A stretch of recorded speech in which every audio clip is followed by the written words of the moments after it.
You are now in the black box. Whoa. With Spider Loke, Most Easty, aka VJ Keyway, and the Google Gang. Let's go! Snakewood and that hustle. Big shout out to my nigga SPI, Spider Loke. You know I'm in the black box, had to come through, tap in, show love one time. Yeah, y'all make sure y'all subscribe. Stay tuned, all that. Jeter, gratitude is the attitude. It sure is a blessing to be back in the black box as we blow us a session. The constant, consistent, continuous content creation campaign continues. Those are the 7 C's, and you are on top of them with me, your guide, SPI Easty, a.k.a. VJ Keyway, Mr. 1597 himself. The night the Rollin 60's brutally ambushed Monster Cody. Rest in peace, Monster Cody. Shout out to my near young Kody. Monster Cody was a constituent of mine later in his life by way via his homie young Kody, my near G-Mood on YouTube. But with no further ado, let's see what the Rollin 60's and Monster Cody have been up to historically. We know this is an old one. Old story. Oh, my mama. It's hectic. I've been shot 7 times. I've been shot 6 times by Rollin 60's. My first thought was is he dead? The only news I got was that he was shot, you know. I was set up by 3 girls. They came and got me, took me up to the surplus on Western and went under the auspices of them buying some sweatshirts or something. Back in the day, Monster Cody built his name as one of the most feared men out of South Central, terrorizing anyone who crossed his path. But when the tables turned, the Rollin 60's Crips didn't flinch. They showed him a whole new level of ruthlessness. Well, how much money I got, or whatever. Dude shot me 6 times, killed 20 of my homies. I knew.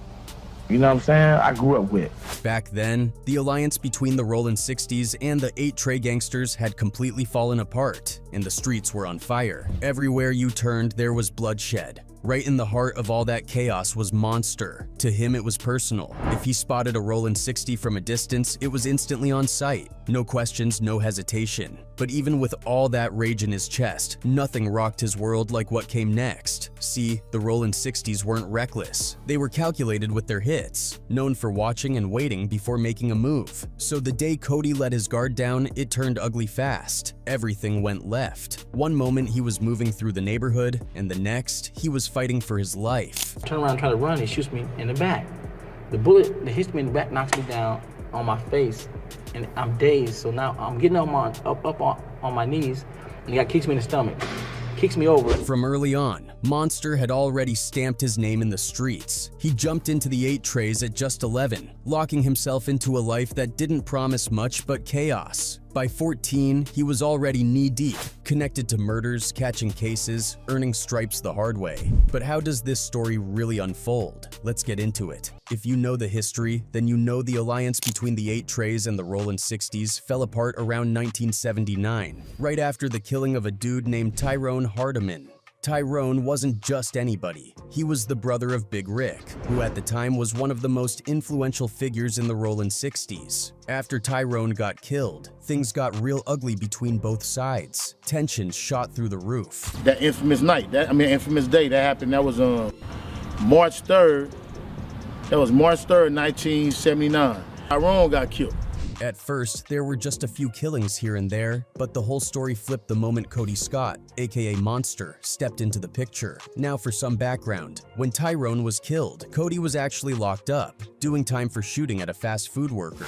He ended up doing around 9 months. But when he got out, it was like the whole landscape had shifted. And Kody, he didn't waste a second. He jumped right back into the streets and fully aligned with his crew. From there, it was go time. Summer of 1980. Monster's mom asked him to walk with her to the store. She liked shopping at this place called Buddha Market, deep in Rollin 60's territory. And sure enough, while they were out there, Monster ran into a 60's member, and boom, shootout right outside the store. He ended up catching a case for that, but he beat it in court court. Then on July 8th, 1980, his girl had just given birth to his first kid. He was on his way to the hospital when he passed through 60's turf and spotted a guy known as Bank Robber, a known 60's member. Without even thinking twice, Monster pulled the trigger, shot him multiple times.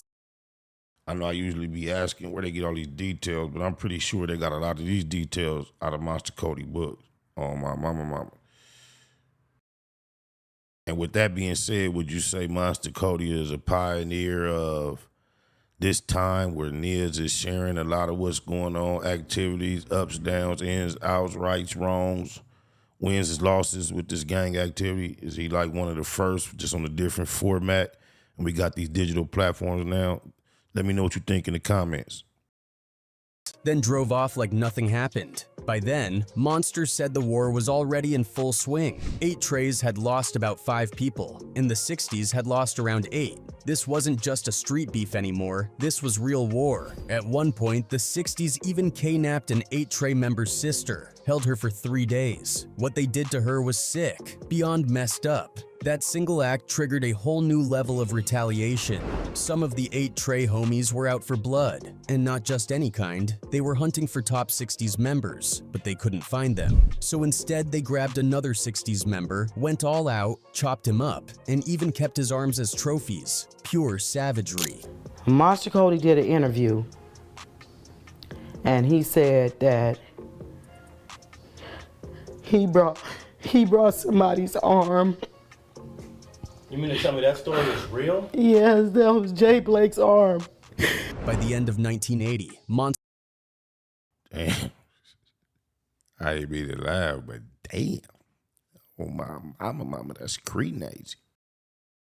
got caught slipping, set up by 3 women and ambushed by the 60's. It was a calculated move. These women were used as bait, an old-school trick in gang warfare. Women could slide through different hoods without raising alarms, so they got used for setups like this all the time. These girls invited Kody to what seemed like a chill link-up, maybe a party or just a casual hang. Kody thought nothing of it, pulled up, but the 60's were already there, waiting. He got lit up, shot multiple times, but somehow he survived. While he was laid up in the hospital, he said he was having hallucinations, seeing the faces of everyone he'd shot over the years, plus his newborn daughter. He made it through, but it took weeks to recover. But the drama didn't end there.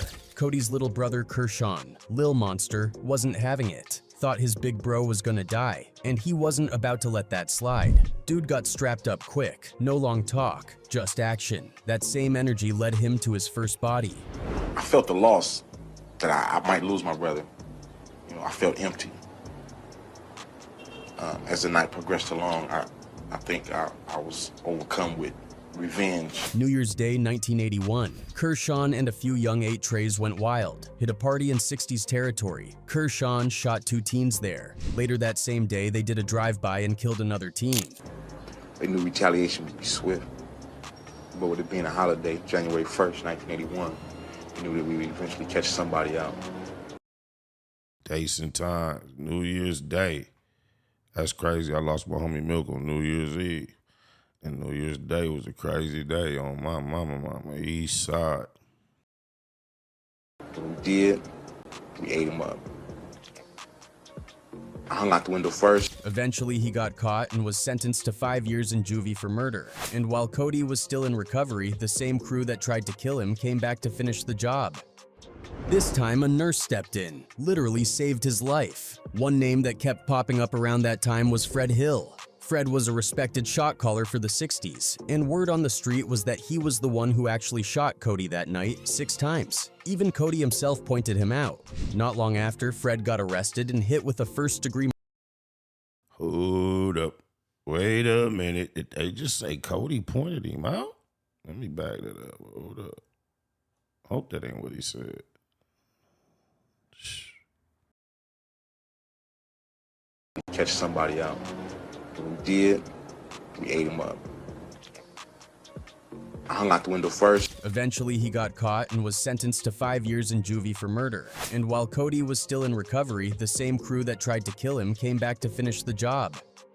This time, a nurse stepped in, literally saved his life. One name that kept popping up around that time was Fred Hill. Fred was a respected shot caller for the 60s, and word on the street was that he was the one who actually shot Kody that night 6 times. Even Kody himself pointed him out. That's what I thought they said. Where did he get that information from, that detail? I've never heard about that portion of Monster Cody's legacy. Damn. Not long after, Fred got arrested and hit with a first-degree murder charge. Another person who was suspected was another Rollin 60's guy named the Pretty Boy. Word was that Pretty Boy was the one who actually set everything up. In fact, he even volunteered his car for the attack. When Kody got out, he didn't slow down.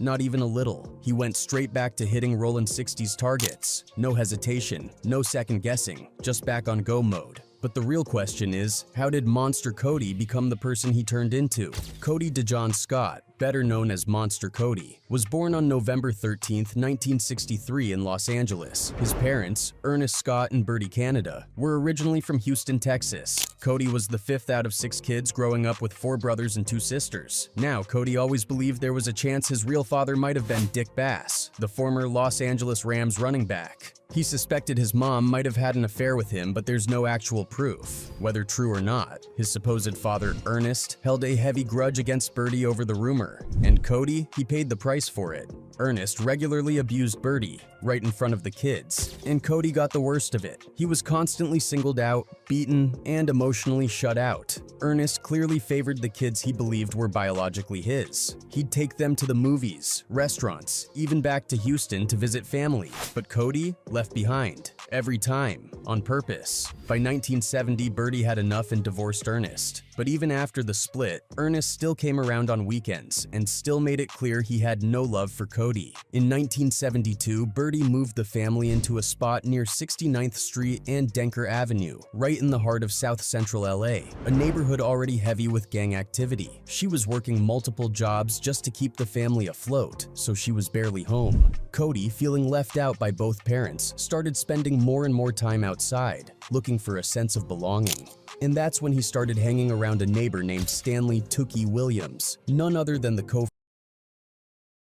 Pops was gone, Moms was never home. The streets was right there, so they took you as they own.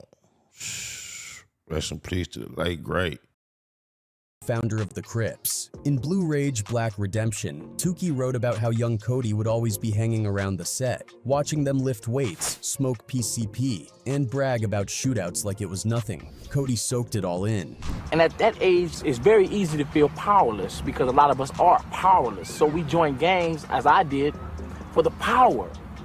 To be able to say, this is my crew, this is my posse, these are my homeboys. Years later, Tookie said he regretted that influence. He knew Cody was watching, absorbing everything like a sponge. He even blamed himself for introducing the kid to gang life and drugs, especially PCP, which would later become one of Cody's biggest addictions. After that early gang war, Cody ended up getting locked up again. But this time, prison did something to him. Despite dropping out of high school, Cody started diving deep into books. He started educating himself, reading about Malcolm X, the Black Panthers, and revolutionary movements that challenged everything he'd grown up believing. He started building with members of the Republic of New Africa, and their ideas really got to him. It stopped being just about gang sets and street beef. It became about purpose, about something bigger. His shift continued during the 1992 LA riots, after the world watched Rodney King get brutally beaten by LAPD. When the city erupted, Cody was right there in it, standing with his people, protesting a system that had failed them over and over again. That stand got him locked up yet again. By 1993, Cody was in solitary at Pelican Bay State Prison, one of the roughest, most notorious prisons in California. But it was in that cold, quiet cell that he made a decision. He was going to write his story. And that's how Monster, the autobiography of an LA gang member, came to be. At the time, people outside the streets didn't really get gang culture. They just saw it from a distance, heard about the violence, the crime, the danger. But Cody's book peeled back the curtain and gave folks a raw, unfiltered look at what that life really looked like, what pushed young black kids into it, what kept them in it, and what it cost them. This book is 383 pages of reality. I'm uniquely qualified to write 383 pages of life for this generation, and that's what I've done. It's 383 pages of gore, no doubt about that, but it's reality. It happens every day. Back in the early 90s, Monster Cody, now going by Sanyika Shakur, linked up with Tupac Shakur. They didn't have a bunch of public moments, but one that stood. I was just thinking, that sounds like something I heard Tupac say on an interview when they was asking him about the type of things he rap about, and he gave almost the same exact answer on My Mama. Out was a powerful 22-minute phone call on October 18th, 1995. Both had just gotten out of prison, and the bond was instant. You could feel it. Nico, what's up? You got two, player. Hey, I got the message you was trying to send, but they had me on the handle. Yeah, I was wondering what happened, because they do that to me too when I was up in there. During the call, Kody asked Pac to play him in a movie about his life, and Pac was down. They also talked about making music together. Pac even invited him to the studio. But what really hit was how much Pac respected Kody's story. He'd read Monster while locked up, and it stuck with him, especially a scene that flashed in his mind when someone once pulled a gun on him. It wasn't just a book to Pac, it was real. When they pulled the pistols out, I swear on everything I love, first thing I thought about was reading in your book when you was talking about how you felt when them down on you. Ain't that cold? Exactly how I felt. The setup, the shit you was talking about, how you just look up and like, boom. Then came the heart of the convo, change. Pac had this vision to build up black communities through youth sports leagues, with rappers funding teams, churches selling food, and locals handling security. It was about unity in Monster Cody was just saying that book is all truth and all that, right? It's a lot of controversy with the politics, because locally it's understood on our side of the fence that he ain't say nothing good about none neighborhood. It's like people make it, I ain't never read the whole book. Only reason, I only read the portion that was directly about some of my homies. And that wasn't positive. But the G homies, the ones, everybody that's fully familiar with the book, they like, cut and say nothing good about no homies on my mama. positive energy. He also wanted block parties with big artists, not just for fun, but to bring people together and turn that momentum into real political action, including voter registration and pushing mayors for change. Power. And then when we do that, we register the voters. And if we can register them for Democrats, Republican, or Independent, we start going up to the mayors of these cities and telling them, look, we got this many voters in this city. We want you to do this. We want a community center. We start hitting up Nike for the free clothes, the computer stores for the free computers for each community center. Imagine that momentum having gotten to live out 20, 30 years. It's been almost 30 years, just about 30 years. Just imagine that momentum, him getting to push them type of lines and that mind frame. No telling what we would have seen on my mama. Pac even planned to work with street leaders to create safe hours with no violence, so kids could clean the streets without fear. It was a bold plan, and he wanted Kody right there with him. His thinking was simple but deep.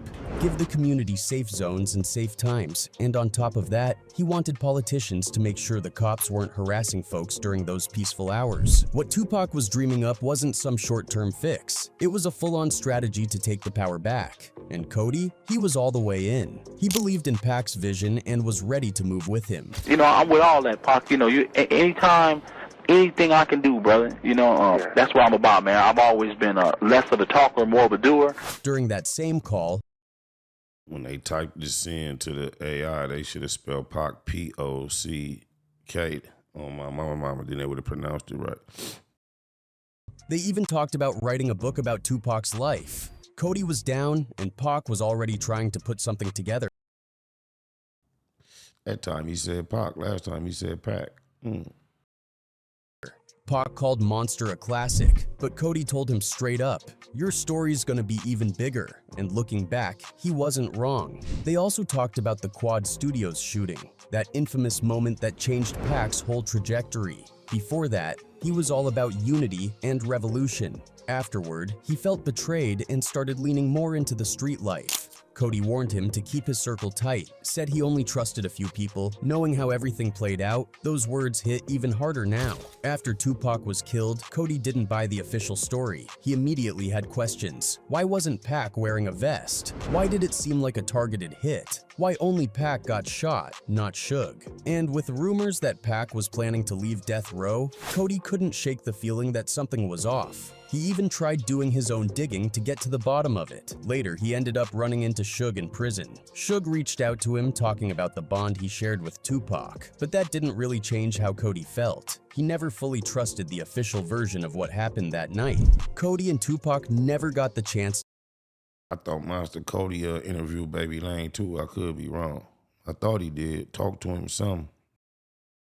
To finish that book together. But Kody kept pushing, turning his life from gangbanging to storytelling and activism. He used his journey to teach, to warn, and to show others that it was possible to evolve, even after living through the darkest chapters. Kody's later years weren't quiet. Far from it. They were just as intense as his younger days, but in a whole different way. Even while trying to flip his life around, trouble still seemed to trail him like a shadow. In 2007, he got hit with some serious accusations, breaking into someone's home, assaulting them, and trying to take off with their car. On top of that, he was already on LA's most wanted gang members list for violating parole. And with California's tough 3 strikes law hanging over his head, another major conviction would have meant life in prison. That case was a crossroads. If it didn't swing his way, he was basically looking at never walking free again. In 2008, Kody pled no contest to carjacking and robbery charges. Instead of a life sentence, he got 6 years in state prison. But while he was locked up again, something shifted. He'd already laid out his life story. From juvenile hall to that age man, incarceration is just so much part of the plan. We gotta break the cycle, man. So much potential, good energy amongst us is wasted in them places. And Monster, but now he wanted to try something new, fiction. That's when he wrote his first novel, Thug Life. It was still about street life, still raw and real, but this time he was using fiction as a new way to deliver the message. And he didn't stop there. In 2013, he dropped Stand Up, Struggle Forward, new African revolutionary writings on nation, class, and patriarchy. This one went deeper. It wasn't just about gangs or survival. It was about systems, politics, race, and the forces that shaped him, and so many others. Kody wasn't just telling stories anymore, he was unpacking why the world looked the way it did. Before he passed, he was working on yet another book and was even in talks with a streaming platform to turn his life into a podcast. One of the wildest parts, he was teaming up with someone he once saw as an enemy, Leo Pretty Boy Smith, a former rival from the Rollin 60's Crips. Both of them had come up in the same area, but they were on opposite sides of one of the most heated Crip rivalries, 8 Trey gangsters versus Rollin 60's. They'd been at war for years, trapped in the cycle that defined so much of LA's gang culture. But after Monster came out, something changed. Smith, like a lot of people, didn't just read it as Kody's story. It hit him as a reality check. Eventually, they squashed the beef and started working together. That move alone said a lot about how far Kody had come. Me and Monster, we did a lot of little juvenile stuff together. We used to take things, take bites, and everything. When everything got bad, yeah, we went at it. One of the key people who helped bring Kody's story to the public eye was Leon Bing, a former fashion model who became a journalist. She wrote Do or Die, a deep dive into LA's gang world, and Kody was one of the central figures in it. Her work helped shine a light on his story outside of the streets. Bing saw sides of Kody that most people didn't. She remembered organizing a toy drive at a hospital while he was still behind bars. Just another example of him trying to give back even when his hands were tied. She always described him as smart, thoughtful, and crazy well-read. But because of who he used to be, people often missed that. They were too focused on the legend, the myth, the fear. And then, just like that, it was over. On June 7th, 2021, Kody was found dead in a tent near the San Luis River Trail in Oceanside, California.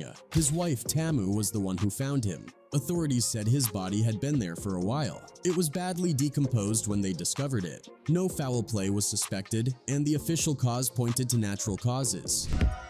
Pour out some liquor for the who ain't here. I miss all my homies and every day I hold back. It was a quiet, lonely ending for a man whose life had been anything but quiet. But even in his last chapter, Kody's story still mattered, because it was never just about him. It was about change, growth, and what it really takes to break free from the cycle. That's crazy. Him, Pretty Boy, and Tupac resting. Yeah, that lifestyle and everything's cracked up to be, man. If you can shift, pivot before it's too late, that'd be great. And you can get paid in 97 ways. Oh yeah, oh yeah, oh yeah, yeah. 97 ways we gon' live it. You can tell me shit about my crippin'. I've been a loco my living. Now it's time to chase me a bag. 97 ways we gon' live it. Big Mac in the building. 97 ways we gon' live it. We gon' live it. 97 ways we gon' live it. You can tell me shit about my crippin'. I done been a loco my living. Now it's time to chase me a bag. 100,000 feel like something when you're thumbing through it. Done it when some would say one would be dumb to do it. Running circles round rappers on their last lap. PayPal perhaps. Ass cap the cash app. Ass app is how I expect the next direct deposit. Positivity love phone posits check the closet. To say we touching paper is an understatement. Underground label running late, tell them run the payment. Executive decisions, check the balance. Time to monetize the talents, I accept the challenge. Memory of crazy tune, 111 days. Local for my days, 97 ways. 97 ways we gon' live it. You can tell me shit about my crippin'. I done been a loco my living. Now it's time to chase me a bag. 97 ways we gon' live it. Big Mac in the building. 97 ways we gon' live it. We gon' live it. 97 ways we gon' live it. You can tell me shit about my crippin'. I done been a loco my living. Now it's time to chase me a bag. Unable to fake it, fuck how they take it. Heard about the meeting, I was able to make it. Just sick of watching Sherm heads squabble each other while the judge steady handing out lottery numbers. It go down year round, ain't gotta be summer. Life's a bitch and niggas never get apologies from her. Dumber, big and little homies frequently locking. Don't see no other options, that's the reason they flocking. SPI ain't the nigga, how you figure fat? Gift the gab, every gig get a bigger bag. Either name your price or it's appropriation. Finesse game, nigga nice with negotiations. 97 ways we gon' live it. You can tell me shit about my crippin'. I done been a loco my living. Now it's time to chase me a bag. 97 ways we gon' live it. Big Mac in the building. 97 ways we gon' live it. Neighborhood Net Hustle. Big shout out to my nigga SPI, Spotter Low. You know I'm in the black box, had to come through, tap in, show love one time. Yeah, y'all make sure y'all subscribe. Stay tuned, all that. It's the homie cook-up boss, goddammit, Cub Low.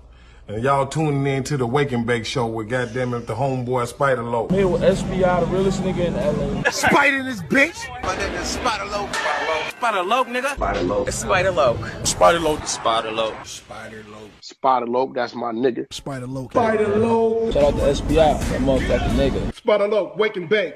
Better keep it Google, nigga. Loke is in LA somewhere doing what he's doing. In the words of Spider Loke on my mama's mama. Spider Loke's gear. This is Bay Mac. Nate Bud, C-Mac. Shout out my Loke, Spider Loke, huh? Nate Bud, on hood. It's a beautiful world. You fight me? Fight, crib.